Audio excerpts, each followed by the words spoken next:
Par l'immolation de l'agneau, la puissance de Satan, du péché et de la mort a été brisée.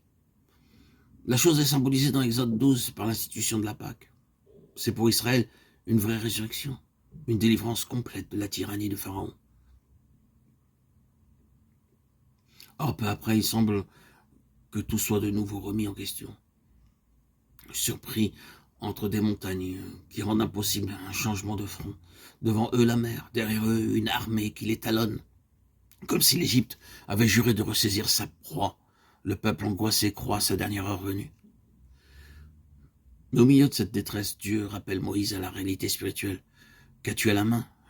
Une verge. Dans tout ce livre de l'Exode, la souveraineté divine est liée à la verge de Moïse. Or, c'est justement une question de souveraineté que l'ennemi, furieux d'avoir perdu la partie, croit pouvoir soulever à nouveau. Cette poursuite n'est pas autre chose qu'un suprême défi jeté par Pharaon à l'autorité de Dieu. Mais cet étalage de force est inopérant puisque, par le sang de l'agneau, l'autorité de droit a été définitivement enlevée à l'ennemi. Il nous a transférés du royaume des ténèbres au royaume du Fils de son amour. Moïse lève sa verge, siège symbolique de l'autorité divine. La mer se fend, le peuple passe, les flots se referment. Ainsi donc Dieu place au seuil même de la vie de son peuple une leçon qui vaudra pour toutes les générations. C'est que depuis l'effusion du sang de l'agneau, l'adversaire peut nous impressionner par sa présence et son activité. Mais sa puissance est brisée. Quel que soit le déploiement de force dont il nous environne, l'autorité n'est pas de son côté. Ce n'est pas quand tout se présente bien et que les Égyptiens sont bel et bien noyés qu'il faut croire à la victoire. C'est à l'heure tragique où tout semble contre nous. La victoire qui triomphe du monde, c'est notre foi.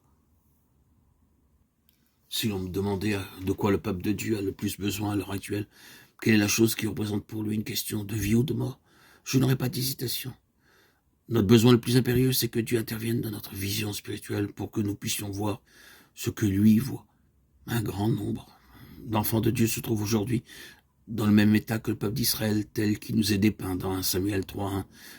La vision n'est pas fréquente.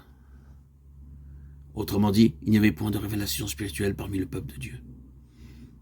Il en résulte pour ses frères et sœurs dans la foi un état d'inutilité spirituelle. Leur témoignage est sans portée et sans effet. La notion de vision se définit de deux façons différentes. C'est une chose qu'on voit, la capacité de la voir. Dans cet ordre d'idées, l'apôtre Paul a été envoyé pour ouvrir les yeux des aveugles spirituels, pour présenter à ses yeux ouverts le Seigneur Jésus.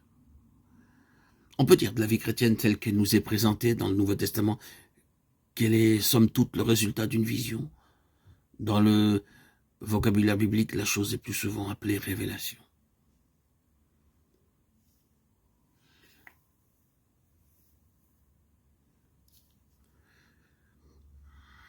Une vie sans révélation rend notre foi inutile.